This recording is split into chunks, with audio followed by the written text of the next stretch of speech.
Welcome to Kenton's videos. Enjoy the video. You start by checking battery health and current capacity. This tells you if savings matter. Next, disable power drains. Turn off Bluetooth, unplug external drives, and close heavy apps.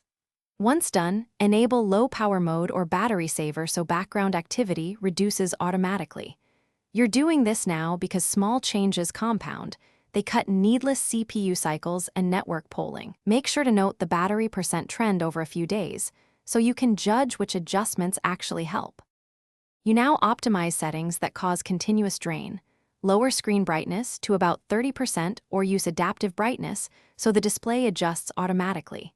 Then change mail and sync settings from push to fetch every 15 to 30 minutes or set manual checks. This reduces network wakes. Also, go through location services and background app refresh and disable them for apps that don't need real-time data. By doing this, you reduce radio use and CPU wake-ups, two of the biggest battery offenders. Finish by updating your device OS and apps, because updates often include battery efficiency improvements. Then restart the device weekly to clear zombie processes that quietly consume power. If you still see abnormal drain, reset system settings or run a built-in battery diagnostic to isolate the culprit.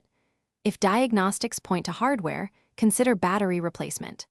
One troubleshooting tip: if an app shows extreme drain after an update, uninstall it temporarily to confirm whether it's the cause before. Thanks for watching. Consider subscribing if we helped you.